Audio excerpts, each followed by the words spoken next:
Di ba napag-usapan na natin to? Ano? Gusto niyo ako na lang, ha? Ako na lang ang ipambayad sa inyo ni Cornelia?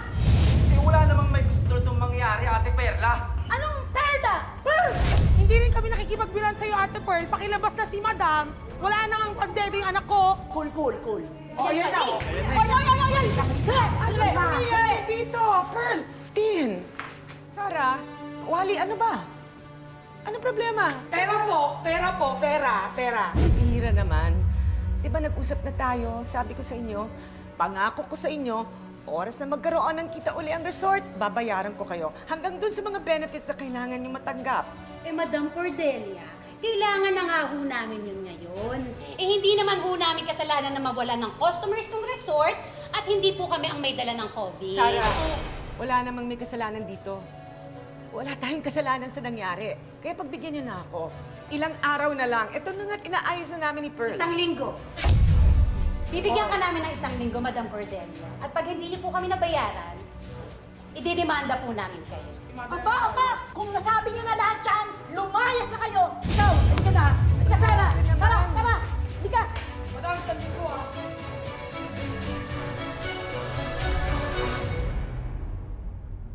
Nakakapagod nga bang magmahal? Para kay Cordelia, oo. Kasi 3 na ang naging asawa niya at 3 beses na din siyang nabiyuda. Grabe yan, no? Kaya nagpasya si Cordelia na i-boost na lang ang sarili sa resort na pag-aari niya. Pero dahil sa pandemya, mukhang pati ang resort mawawala na rin sa kanya. Paano kaya kung may bagong pag-ibig na kakatok sa puso niya? Tungkol dyan ang 2-part special episode natin ngayon dito lang sa Tadhana.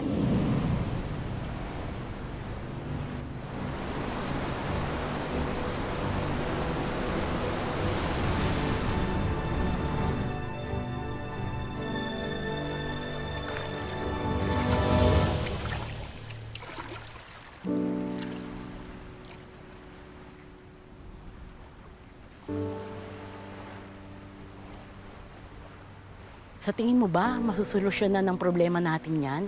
Baka pagbigyan ako ng dagat na wag nang alisin sa akin ang resort ko.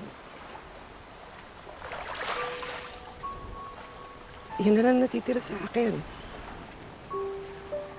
Hindi ko kaya.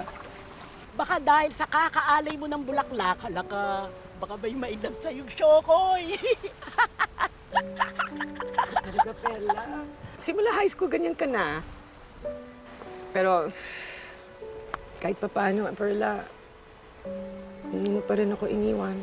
Kahit alam mong wala akong pangsweldo sa ngayon. Hindi mo lang naman ako tinuring na isang empleyado eh.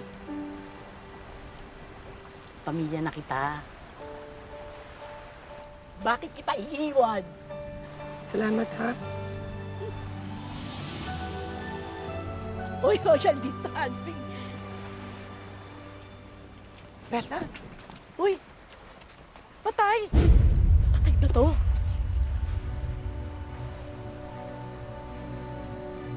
May pulso pa, buhay pa. Dahil sa awa ni Pearl sa binatang natagpuan nila sa Pangpang, mapipilitan si Cordelia na kupkupin ito sa resort. Isang biyudang takot ng muling magmahal at isang misteryosong binata. Siya na nga ba ang kasagutan sa mga panalangin ni Cordelia sa isang resort na nanganganib ng mawala? Pwede nga bang lumutang ang pag-ibig kahit sa panahon ng pandemya?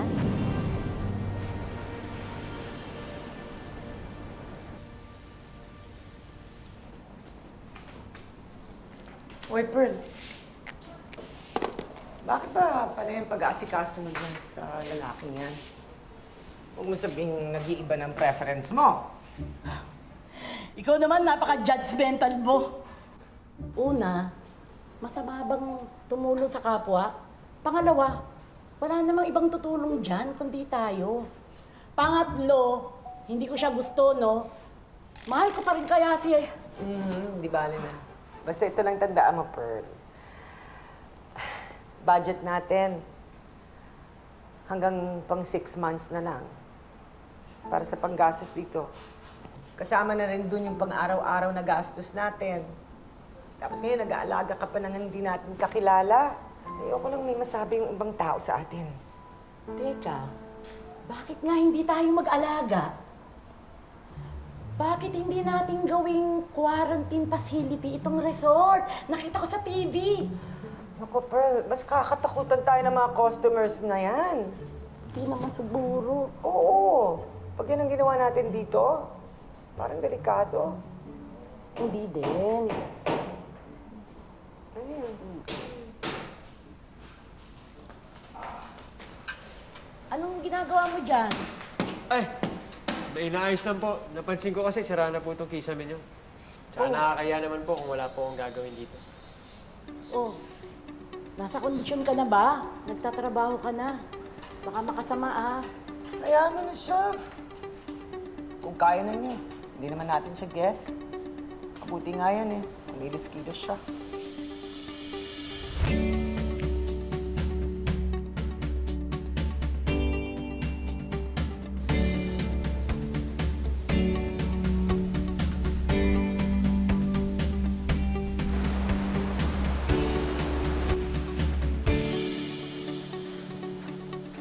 Ma'am, baka po kasi umulan. Salamat. Ma'am, wala po akong COVID. Mabuti na yung sigurado. Kumusta na nga pala ang pamilya mo? Tinawagan mo na ba? Opo, tumawag po ako kanina. Pinahiram ni Ate Pearl yung cellphone niya. Kaya lang, hindi po nagre-ring eh. Wala po kasi talagang signal dun sa amin. Mahina.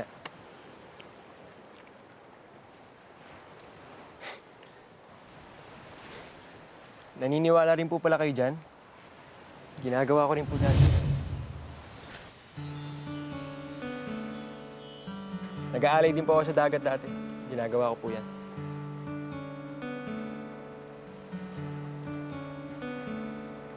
Sinagot na po ba yung mga hiling niyo? Hindi ko pa alam. Ang sabi, malalaman mo daw kung nakinig sa'yo ang dagat kapag nagpadala rin ito ng bulaklak para sa'yo. Pero ang natatandaan ko po sa paniniwala na yan, ang pinapakinggan daw po ng dagat ay yung tao na may puso na nagmamahal. Anong gusto mong palabasin? Na wala akong puso? Na hindi ako marunong magmahal? Mahal ko ang mga kaibigan ko. Mahal ko ang resort na to. Iho, alam ko ang ginagawa ko.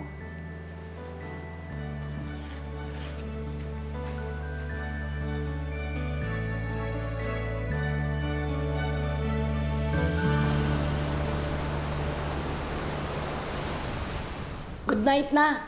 Yung palang perang pambayad natin sa kuryente at sa tubig, tinago ko na sa kahera para hindi na natin magalaw. Sige. Oh, ito yung susi. Good night. Good night. Tulog ka na. Good night po. Good night.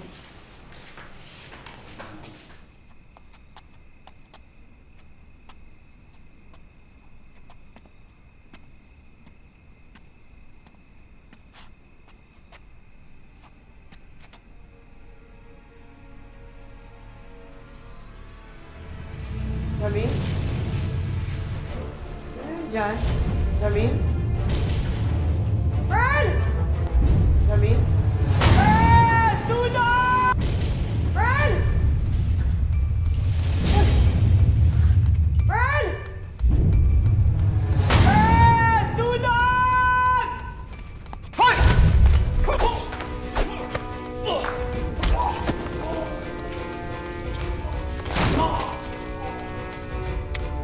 Ano nangyari?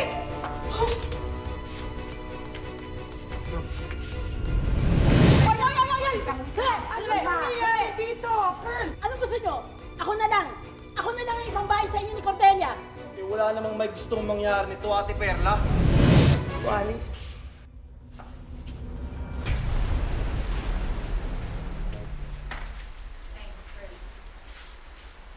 Ewan ko ba? Kung bakit naman pinauwi mo pa yung Waldo na yon? Kung ako yon, Ipapahuli ko yung hayop na yun. Eh, narinig mo naman kung paano siya humagulgol sa harap natin. At wala namang nangyaring masama. Mabuti na lang nandun si Ramil. Alis muna ako. Ma'am. Ito na po yung bayad din sa mga binenta niyong gamit. Salamat. Hindi na po kayo magmamask. Wala ka naman sigurong sakit eh. Social distancing na lang. Salamat. Kamusta ng sugat mo? Buhat ka ng buhat pa dyan. Okay na, ma'am. Malakas na, malakas na. Tanong ko nga pala, ma'am. Bakit po ba binibenta niyo yung mga gamit dito sa resort? Ito lang alam kong paraan kung paano ko mabawasan ang mga utang ko para sa mga empleyadong nawalan ng trabaho.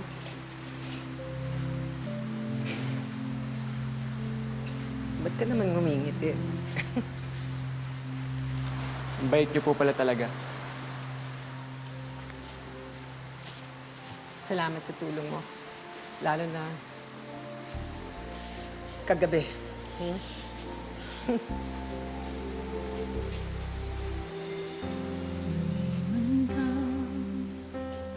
Ibigin ka ay di ko maaamon kasi mahal kita. Magandang gabi po.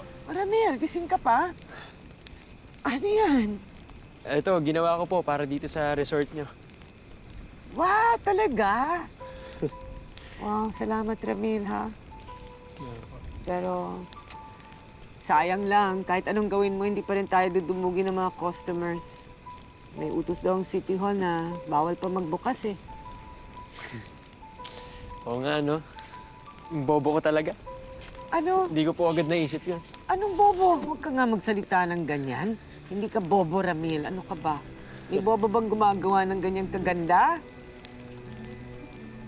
Nagandahan kayo, ma'am? Oo. Salamat. Alam nyo, bata pa lang po ako, mahilig na talaga ako mag-drawing. Kaso, sabi po ng mga magulang ko, mas mabuti raw kung maging mangingisda na lang ako tulad ni tatay. Ewan ko ba, ma'am? Parang sa akin nila sinisisi kung bakit kami mahirap. Malas daw ako. Dami kasing problema nangyayari dahil sa akin. Huwag mo na lang silang pansinin. Pero ako po, meron akong alam na ginagawa ko rin po pag medyo na-stress ako. Sigurado ako itong talagang magpapasaya po sa akin. Ano? Ano? Alam ko, baka nahihiya po kayo, pero huwag niyo na pong isipin yung iba. Halika na po. Bakit mo ako pinupo? Yan na. Halika na, Cordelia. Ayoko. Sige na, halika na. Ayoko. Pampawala to ng stress. Ayoko nga. Ayoko ga!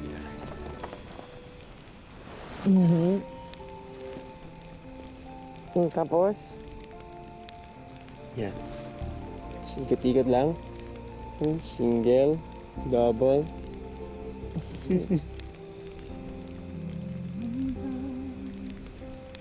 No, di ba?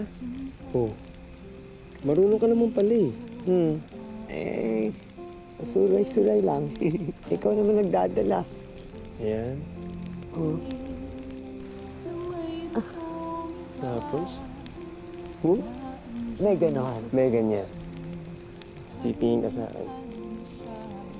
Basta't nandito ka sa akin sapat na.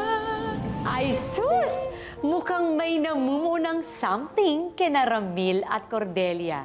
Ano sa palagay nyo? Saan kaya hahantong ang masasayang oras ng dalawa sa resort na tila bilang na?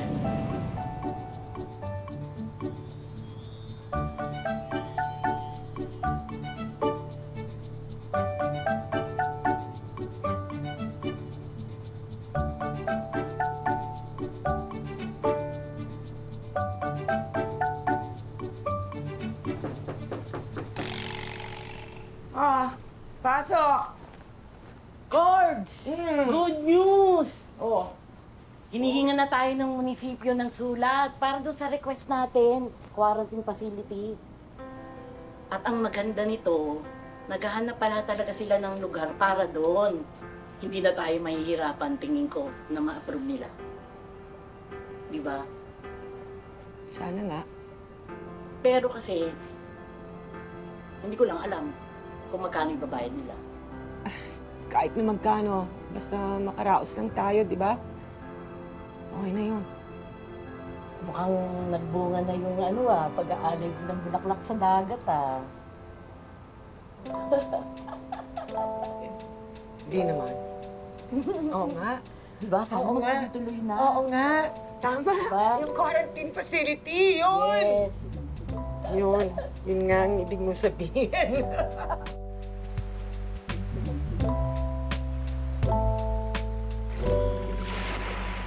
Maraming salamat sa biyayang binigay mo sa akin. Biyaya kang darating para sa resort.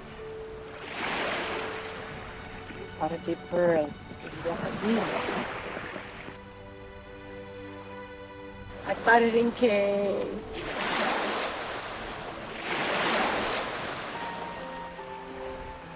Cordelia! Ramil, ikaw talaga? Ugali mo yan. Hindi ka na nga sumusulpot. Hindi na kita. Sandali! Hindi mo ba susubukan yung tubig? Hindi. Sarap, malamig. Hindi naman ako naka-bathing suit. Okay na yan! Ayoko! Ano ka ba? Ramil, mababasa ako! Ano ka ba? Ay! Ano ba? Sinabi lang ayoko eh! Pasala na ako! Ano ba? Ayoko! Ay! Ang sarap naman ng tubig! Sisipin ang sarili ko. Nakakainis! Ko ay di pa rin magkakaroon. Sorry. Basta't nandito ka sa akin sapat na. Hindi ako magtatanong kung mas mahal mo siya. Basta't nandito Cordelia! sa akin tama na ang minsan. Ng pandemya, pinagtagpo ang dalawa. Hindi naman naghahanap, pero may kusang dumating. Nako, paano na ang pangako ni Cordelia sa sarili na hindi na siya muling iibig para hindi na muling masaktan?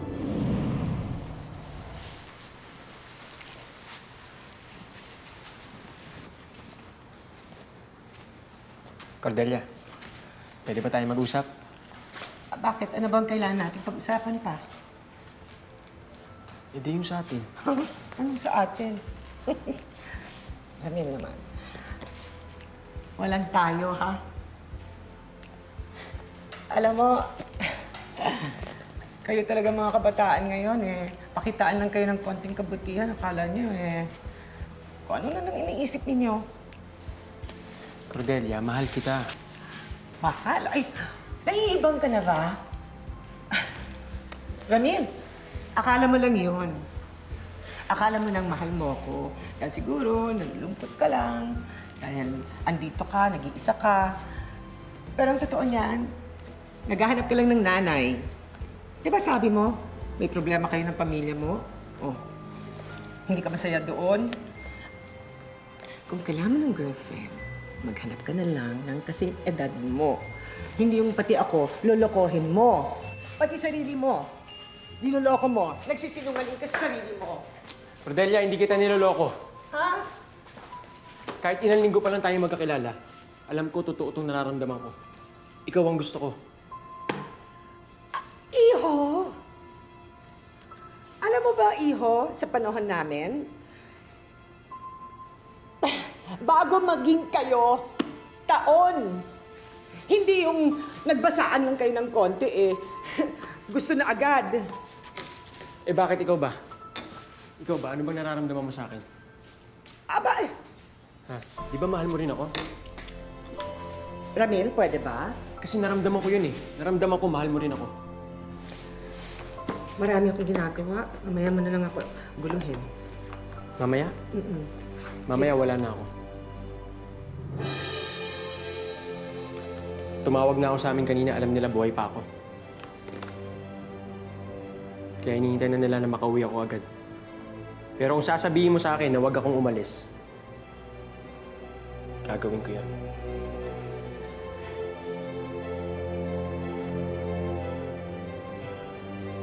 Mag-ingat ka na lang.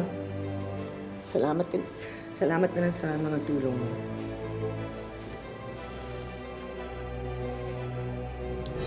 Kung di mo kaya sabihin sa akin na mahal mo ako, gawin mo. Hihintayin kita mamaya sa pangpang. At pag dumating ka, ibig sabihin mahal mo rin ako.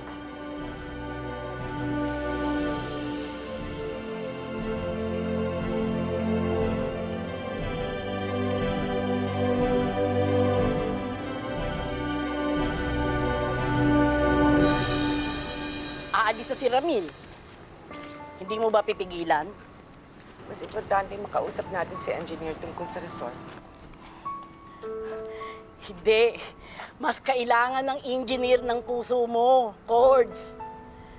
Kung nahihiya ka dahil sa agwat ng edad nyo, numero lang yan. Kung natatakot ka na mawala din siya sa'yo, lagi mong isipin na laging may kasamang takot ang magmahal. Kung iniisip mo na walang makakaunawa sa nararamdaman mo, nandito ako. Ako, kaibigan mo.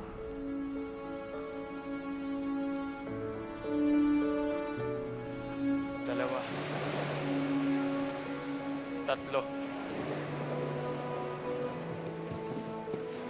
Cordelia, magpakita ka naman, oh. Parang awa mo na. Boss, tara na! Baka buta tayong dilim!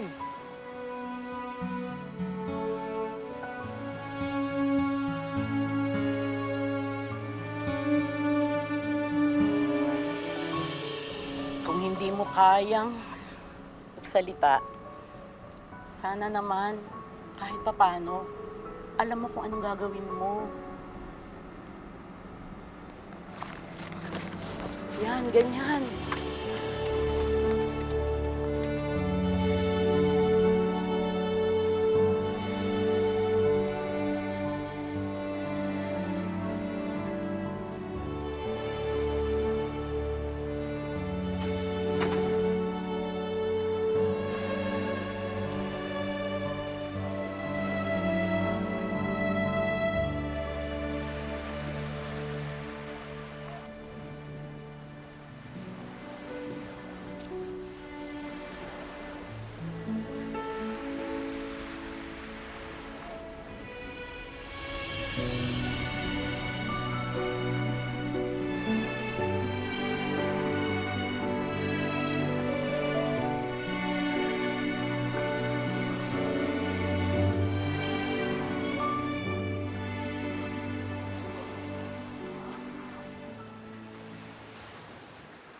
Wala na siya.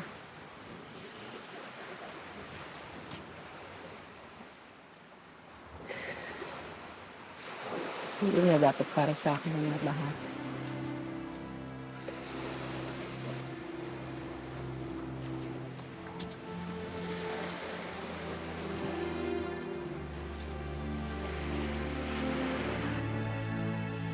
Kumapit ka lang, kumapit sa'yo, kumapit ka lang.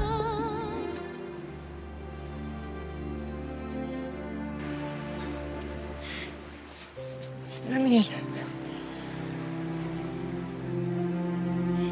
Naisip ko, huwag nang umalis. Naisip ko, hindi ako aalis hanggat di mo sinasabi sa akin na mahal mo rin ako.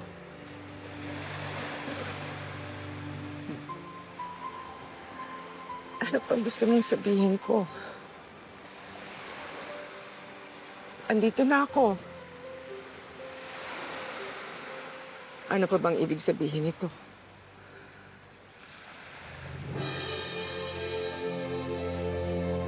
Salamat. Hindi ka ba nahihiya? Ang laki ng agwat ng edad natin. Ba't naman ako mahihiya? Eh ngayon nga lang may nagmahal sa akin ng ganito eh. Tsaka ako. Ngayon lang din ako nagmahal ng ganito.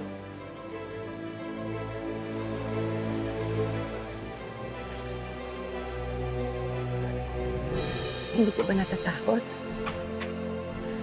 Lahat ng minahal ko, namamatay. Ayoko na maglibing ng mahal ko sa buhay.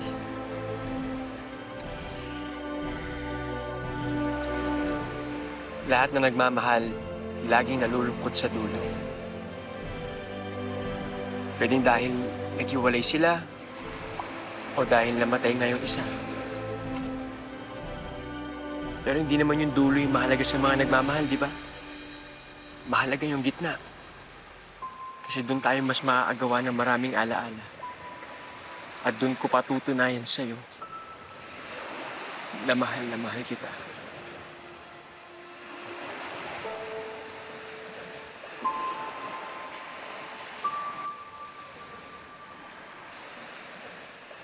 Aba, yakap-yakap no? Dito lang pala kita makikita.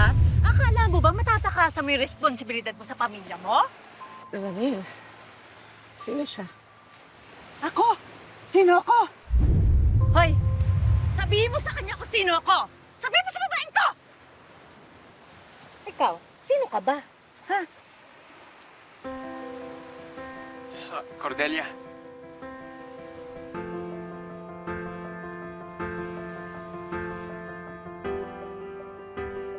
Nak, ayan na nga ba ang sinasabi ko eh. Sino naman kaya itong babaeng biglang pumasok sa eksena? Ang bagong pag-ibig ni Cordelia, mukhang may sabit pala. Huwag ka mag-alala, Daria.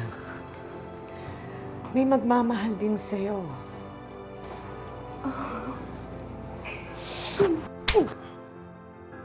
Ang palad ko! Surprise Teka muna, natatakot ako. Huwag kang matakot. Baka mahulog tayo. Hindi, akong bahala, di kita iiwan. Huwag kang matakot. Kahit kailan. Kahit kailan. Mamahal na mahal kita eh. Wow! Wow!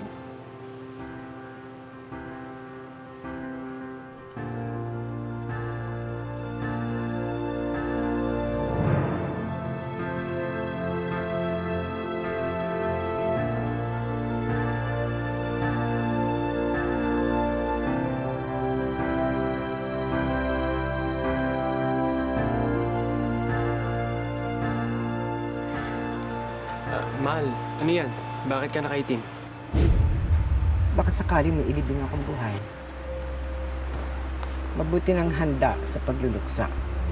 Abangan nyo sa susunod na Sabado ang part 2 ng aming special anniversary episode. Dito lang sa Tadhana.